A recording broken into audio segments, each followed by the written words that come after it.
Good afternoon. Today I'm going to be reviewing the Amiga Speedmaster Professional Moonwatch. This watch is available from Chronex.com for €5,880. You can purchase the watch from Chronex.com online, or alternatively in person at their boutiques. All their watches are Chronex certified original by their in-house watchmakers, and all their watches are covered by the Chronex 24-month warranty. So firstly, let's look at the box that the watch comes in, and then I'll talk you through the other items one gets with the piece. So the Speedmaster Professional Moonwatch comes in this large outer box, as you can see. So I'll show you the items that come with the outer box. This is the owner's instruction manual. As you can see, it's very thick, clear concise diagrams translated into multiple foreign languages, and it's a very useful read because it details the operation of the movement used, which is the caliber 1861. One also gets this suede leather wallet, which contains the pictogram card and also the international warranty card. This is a brand new unworn 2021 piece, and as you can see on the warranty card, it details the date of purchase was the 5th of March 2021. One also gets two booklets with the watch. This booklet details the operation of changing the straps for a leather strap, NATO strap or the Velcro strap, which come in addition to the stainless steel bracelet. So a very useful read if you're unfamiliar with using a spring bar tool and changing straps on the Amiga Speedmaster Professional Moonwatch. And lastly, one also gets this legendary Moonwatch booklet, and it details the history of the Amiga Speedmaster Moonwatch. Very useful read. It details the NASA landings and the use of the watch by NASA astronauts. So very interesting booklet to read. Lots of pictures and clear, concise descriptions. So that's the outer watch box, which is large, and I'll show you the inner watch box, which is also large. Now it's in a suitcase style, as you can see. Flawless stitching throughout, nicely upholstered with a velour fabric, and it has a Speedmaster metal case back emblem embossed on the lid, as you can see. So two metal catches either side.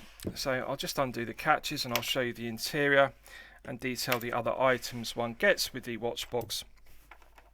As you can see, finished to a high standard, which gives a feel that the watch is high grade, and we have flawless stitching throughout, black velour upholstery, very nicely finished. So in this compartment it houses the two straps that come with the watch, which I'll show you, and also the spring bar tool. So it's got an Amiga branded spring bar tool, which is a nice touch, high quality spring bar tool, useful for removing the bracelet and fitting the alternative straps. It also comes with two pairs of spring bars, which is always nice to see, good quality Amiga stainless steel spring bars in case you damage or lose the ones fitted to the bracelet. So there are two straps. Now this one is a seatbelt weave NATO strap. As you can see, it's brand new and unworn, and therefore it has the protective films, but I can tell you the quality of the stainless steel hardware is high grade, good heavy gauge of metal, signed with the Amiga brand emblem on the buckle and tang. And I like the seatbelt weave. It's a good durable strap, flexible, comfortable, high quality.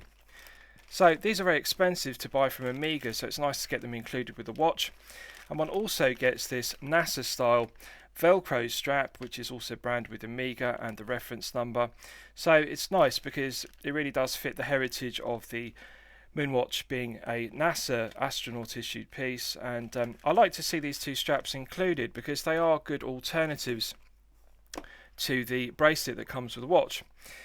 One also gets this jeweler's loop, and it's branded with Amiga, which is a nice touch, and I like the detail of it. The ring on the exterior is like the tachymeter scale on the watch itself, so it really does fit the identity of the watch. Nice to get a high quality jeweler's loop. The magnification is excellent, and it's nice to be able to look at the watch in detail, such as the dial, for example. So I like these kind of accessories that one gets with a piece. So with regards to the specification of the piece, this is the 2021 Amiga Speedmaster Professional Moonwatch. 42mm case diameter. It has a 47.8mm lug-to-lug measurement, a thickness of 14.9mm, including the domed Hesselite crystal. The lug width is 20mm, and the bracelet is straight. It doesn't taper down to the 2-button push clasp. As you can see, the 2-button push clasp is beautifully signed, engraved to a high standard with Amiga Speedmaster Professional. Now, as this is a brand new unworn 2021 piece, it still is in the protective films from the factory, but I can tell you that the quality of the finishing to the bracelet is incredible. Beautiful luster and beautiful contrasting mirror polishing to the edges of the center links. So it's just a very well executed bracelet. I like the flawless mirror finishing to the flanks. One thing I like about Omega bracelets versus Rolex is they have larger flathead screws, as you can see, and that makes resizing the bracelet easy because they have that large flathead screw. The other thing I like about Omega links in the Speedmaster is they have an elliptical shape rather than being flat and square profile. And that means they're very comfortable on wrist. Very nice shape to the links. As you can see, they're ovalized rather than being squared off, and I really like this shape. So very comfortable piece to wear. The quality of the bracelet clasp is exceptional. Solid milled stainless steel, as one would expect. Brushed satin finish to the top side, underside and flanks. Now the negative is there are only 2 micro adjustment holes. As you'll know from my previous reviews, I personally prefer to see clasps with 3 or 4 micro adjustment holes, because that means that one can fine tune the length of the bracelet. There's no ratcheting mechanism as per the Seamaster, sorry. So I personally would prefer to see the clasp with more micro adjustment, or alternatively a ratcheting mechanism as per the Speedmaster. But it is very well executed, finished to a high standard and very comfortable to wear on wrist. Now, with regards to the crystal, it's domed Hesalite. This is divisive because purist Omega collectors prefer to have Hesalite crystals. Omega also make the watch with sapphire crystal, which of course is more scratch resistant than Hesalite, but purist Omega collectors prefer Hesalite because it is truer to the original Moonwatch, and I personally like it. I like the characteristic distortion of the Hesalite. I love the vintage look of it, and I just think it's absolutely gorgeous to look at. Now, with regards to Hesalite not being as scratch resistant as sapphire, one can use Polywatch to remove scuffs and scratches, so it's not really a negative. I think that the aesthetic of it outweighs the practicality, and therefore they have made the correct choice by using Hesalite rather than sapphire crystal in this version of the Moonwatch. The dial is symmetrical. I like the three sub-dials which are recessed into the dial. Very aesthetically pleasing to look at. Aluminium bezel insert is very well finished, beautiful to look at, and they have captured the essence of the original Speedmaster Moonwatch. It really is a very good heritage reissue of it, effectively. The white hands contrast beautifully with the matte black dial. The symmetry of the 3 sub-dials is excellent. And I just think it's a very good looking dial to look at, and this really is a purist Speedmaster Professional Moonwatch collector's piece because it has that Hesalite domed crystal rather than sapphire. Also like the use of the stainless steel case back. Now, some Speedmaster Professional Moonwatches come with a sapphire case back. Yes, it is nice to see the caliber 861 and the caliber 1861 as used in this piece through a sapphire exhibition case back, but however the original Speedmaster Professional Moonwatch used a solid stainless steel case back, so this really is truer to the original, and I personally prefer it for that reason. I like the Hesalite crystal and I like the solid stainless steel case back because they are more pure to the original Moonwatch used. Very well executed, concentric brush satin finishing, and as you can see it's engraved with the first watch worn on the moon. So it captures the essence of this being the NASA issued piece used by the astronauts for the moon landing, and it's very nicely engraved. The end links are a good fit to the case, flawless mirror polishing to the underside of the case, solid end links as one would expect, very nicely executed. So let's test the crown action. Coin edge finished crown. Now this is a manual wind piece. The caliber 1861 is a manual wind column wheel chronograph movement. So in the closed position one can manually wind it. One doesn't need to pull out the crown. It's a push-pull crown rather than being screw-down crown.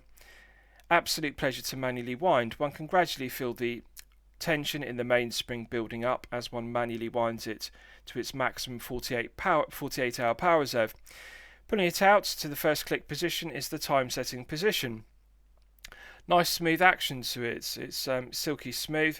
Absolute pleasure to set the time. Pushing it back in, it's got a nice positive click, and that reinstates the hermetic seal. 50 meters water resistance, perfectly acceptable for a daily wear piece, bearing in mind that this is a chronograph and not a dive piece. So let's test the chronograph complication. Activating the top pusher starts the chronograph, and if you look at the second hand, it begins to sweep around the dial. Pressing the top pusher stops the chronograph complication again. Pressing the lower pusher activates the flyback complication, and as you can see, the chronograph hand flies back to the 12 o'clock index on the dial with perfect alignment, as one would expect. So no quality control issues whatsoever. Build quality, quality control and finishing are outstanding throughout. One of my favourite aspects to the Speedmaster Professional is the quality of the case finishing. Flawless mirror polishing to the chamfer on the edge of the case. If you look at the bevel, which goes all the way down the flank, it's just absolutely gorgeous to look at. Amiga do a very good job of the case shape. I love the machining and the polishing to that large bevel. Also, the longitudinal brush satin finishing to the flanks is just incredible. Beautiful luster to the stainless steel, very eye-catching to look at, and I really like it. Also, the quality of the finishing, the mirror polishing to the domed caps on the pushers, and also the mirror polishing to the signed push-pull crown is just done to a very high standard, so it's an absolute delight to look at. Mirror polishing to the edge of the tachymeter bezel, and the tachymeter bezel is very well executed. I like the metallic finish to it. It's just beautiful to look at. So beautiful looking piece, and just very well finished piece as well. So I'll give you a wrist shot and you can see how it fits on my 8-inch wrist. Now I haven't sized the bracelet, I've simply taken it out of the watch box. Now it's a tight fit actually, so I'm just going to remove my glove to get it over my hand, and then I'll be able to give you a wrist shot. Yes, that's better. Right, so as you can see, with all the links in the bracelet, it does just fit my 8-inch wrist, but it is a tight fit. So that's something to be mindful of. If you're a collector with a larger wrist of 7 to 8 inches, you may want to add 1 or 2 links. But for the majority of collectors with a 6 to 7-inch wrist, you will find this to be no problem whatsoever, and it fits very well. Nice positive click to the 2-button push clasp. I like the satisfying audible click. It feels very reassuring. Good solid activation to the 2-button push clasp. It's got a nice curved profile to it, and it's also low profile. Now there's no taper to the bracelet, but having a 20mm lug width does perfectly balance the 42mm head of the piece, and the bracelet does feel very low profile and smooth on wrist due to the ovalized shape of the links, as I've discussed. So it's just an absolute gorgeous piece to look at. As you can see on wrist, very aesthetically pleasing. The domed Hesselite crystal has a characteristic distortion effect to it. It's got that vintage aesthetic of the original Moonwatch. Just beautiful to look at. I absolutely love the Hesselite crystal, and it's just a very nice piece to wear for long periods of time. 157 grams of heft, which for a 42mm is actually very surprising. I would expect this to weigh in excess of 170 grams. So it's 157 on the stainless steel bracelet. It is a very comfortable piece to wear, very well balanced, relatively low profile despite having a domed Hesselite crystal. It's 14.9mm thick. Now it is going to be more difficult to slip underneath a shirt cuff if you wear business shirts, because really for a piece to be comfortable to slip underneath a shirt cuff, it needs to be circa 13mm. 14.9, it is a tall piece as you can see, and that's largely due to the domed Hesselite crystal, but however it will slip underneath a shirt cuff and it is very comfortable to wear for long periods of time. 47.8mm lug to lug measurement is very close to perfection. As you'll know from my previous reviews, I consider 48mm to be the sweet spot. 47.8 really is very close to perfection, so very well balanced, very well proportioned piece, lovely taper to the lugs, and as you can see, beautiful bevels machined, just absolutely gorgeous to look at on wrist. This is one of the best executed Speedmaster Moonwatches ever made. So absolutely love it. I think it's just a good looking piece, lovely proportions to it, and I absolutely love the domed Hesselite crystal. So let's do a loom test and we'll see how the loom performs when it's charged up to its absolute maximum. So just bear with me, I'm just going to put my glove back on and then we'll do the loom test and I'll continue.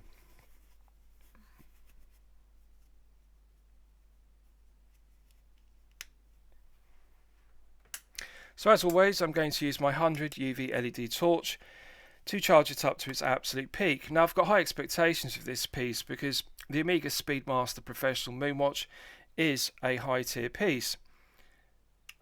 Right, so that's now fully charged, and as you can see, it has not disappointed. It clearly uses superluminova, and it looks like C3 superluminova because it has a characteristic green tone rather than the blue tone of BGW9. Now, I think they've made the correct choice by using C3 superluminova rather than BGW9 because it does capture the essence of a vintage Moonwatch, which used tritium. C3 superluminova is a personal favourite of mine, and I like the green tone of it because it does replicate the vintage look of tritium lume, which has now been largely discontinued due to its radioactivity.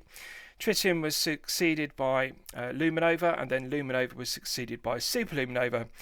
So really, C3 superluminova is the modern day equivalent of tritium, but without the negative it being radioactive. The exciter isn't radioactive. So it's glowing brightly, and it's continuing to glow for a good length of time. Very impressive performance, even on the baton hands. Good thick layers of C3 superluminova, and the applied indices also have good lume plots.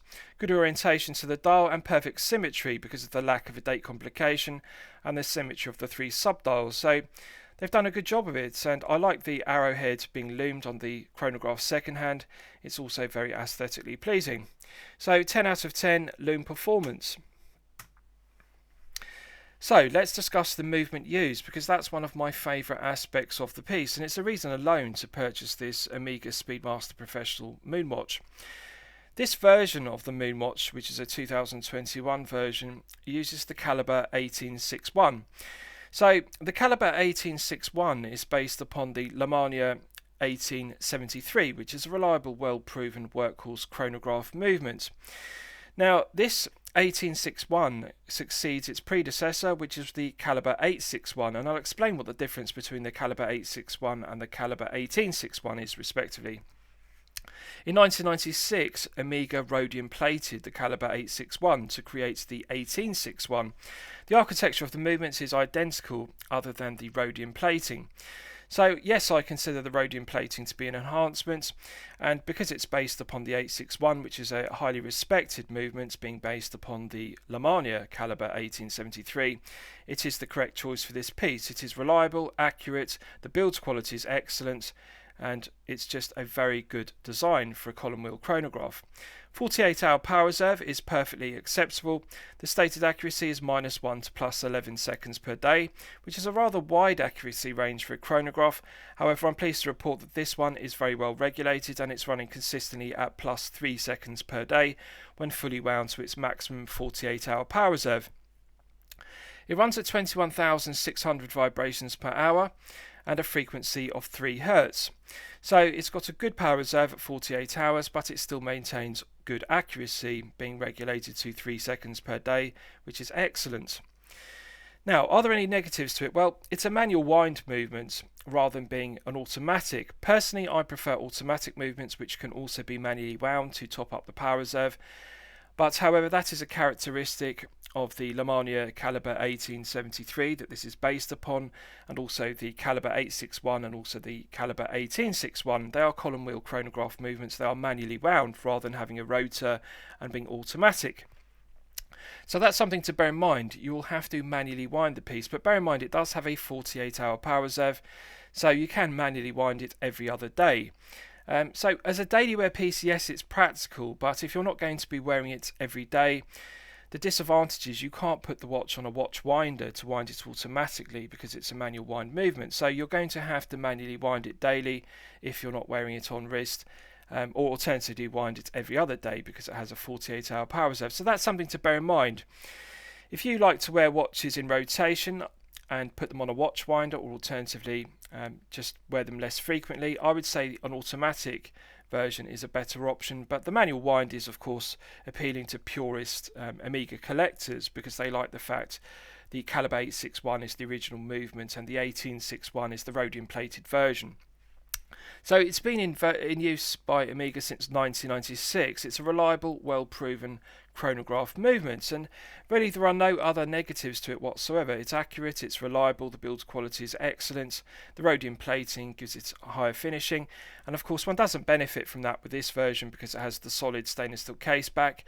If one goes for the sapphire crystal version with the sapphire crystal exhibition caseback, one can see the caliber 861 or alternatively the caliber 1861 as used in this piece. So that's something to bear in mind. If you like to see the rhodium plating on the caliber 1861, you're better off purchasing the sapphire crystal exhibition caseback version, but I like this because it's the purest version with the solid stainless steel caseback and also the Hesselite crystal as per the original.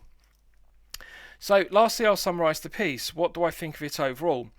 Well, when I'm considering reviewing a watch on my channel, the watch should meet two criteria. It should be both excellent quality and excellent value at the respective price point. So €5,880, yes, I consider it to be excellent quality, and yes, I consider it to be excellent value.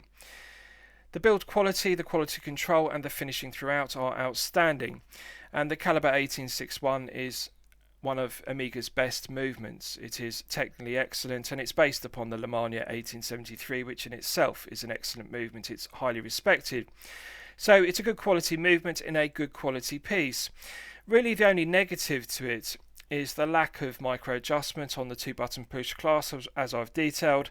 I would like to see 3 or 4 holes drilled into the clasp to give more micro adjustment, alternatively a ratcheting mechanism as per the Speedmaster introduced. But other than that, it is a very pleasing piece to wear, very aesthetically pleasing, and also a very comfortable piece to wear. The feel good factor and the comfort level are outstanding. So I'm going to highly recommend it to you for your consideration. I hope you've enjoyed my review of the Omega Speedmaster Professional Moonwatch. Please feel free to post your own comments below the video. Thank you very much.